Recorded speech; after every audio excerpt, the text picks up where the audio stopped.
Kemudian yang kedua adalah bagaimana kita ensure benefit delivery.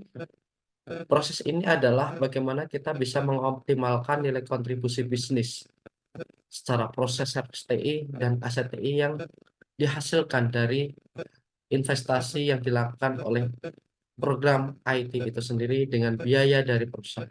Sehingga bisa dipastikan bahwa penyampaian informasi, penyampaian benefit, value terkait dengan tata kelola ini bisa dimanfaatkan serta bisa memberikan sebuah nilai kontribusi yang bisa dimanfaatkan oleh perusahaan itu.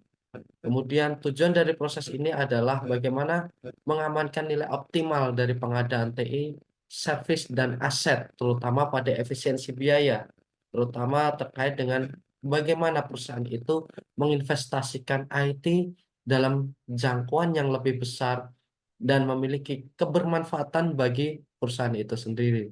Serta hal ini menjadikan salah satu langkah bisnis yang dilakukan di perusahaan didukung dari keefektivitasan dan efisiensi anggaran yang telah diberikan di perusahaan. Baik, kemudian terkait dengan ensure risk optimization. Pada proses ini adalah memastikan besaran resiko dan toleransi yang ada di perusahaan itu serta dapat diterima bagi perusahaan serta diartikan sebagai pengelolaan resiko yang berhubungan dengan nilai TI.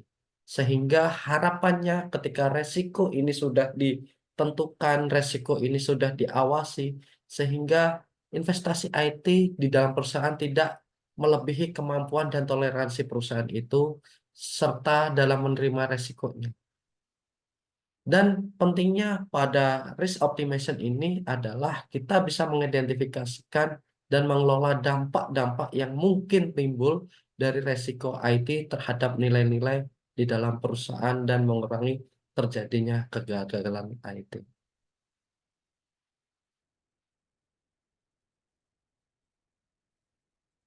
Kemudian pada sesi selanjutnya hari ini kita akan melanjutkan pada EDM 04, terutama pada masih di dalam subdomain EDM. Nah, teman-teman, untuk melanjutkan pada domain selanjutnya, domain 04 ini berfokus pada ensure resource dan optimization.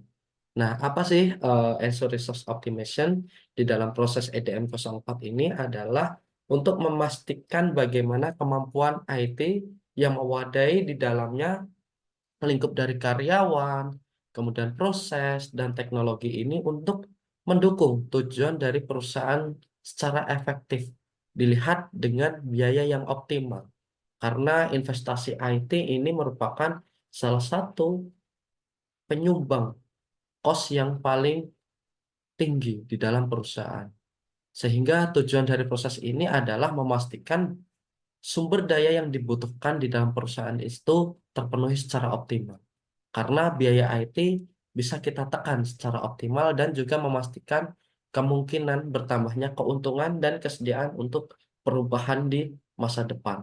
Karena dipastikan bahwa masa depan akan memberikan sebuah dampak juga terhadap berkembangnya teknologi. Sehingga investasi di masa depan akan terus melakukan perubahan untuk memastikan bahwa perusahaan ini tetap sustainable terkait dengan investasi IT. Kemudian eh, terkait dengan EDM 05 ini merupakan subdomain dari EDM dari yang pertama 01 hingga 05 ini membahas terkait dengan ensure stakeholder transparency. Di mana proses EDM 05 ini adalah memastikan bahwa performa dan kecocokan IT di dalam perusahaan. Sehingga perusahaan ketika mengadopsi IT itu bisa memberikan sebuah dampak dan kontribusi yang jelas serta konkret. Sehingga ketika pemangku kebijakan, pemangku kepentingan terkait dengan transparansi, terkait dengan tujuan dalam praktik pemanfaatan IT, ini sesuai dengan proses bisnis atau model bisnis yang ada di dalam perusahaan. Sehingga bisa ditarik kesimpulan tujuan dari proses ini adalah memastikan bahwa komunikasi terhadap pemangku kepentingan secara efektif dan tepat waktu dengan berbasis penyusunan untuk meningkatkan sebuah performansi perusahaan. Kemudian kita bisa melakukan identifikasi area untuk perbaikan dan konfirmasi tujuan dari TI secara sejalan atau alignment terkait dengan strategi perusahaan.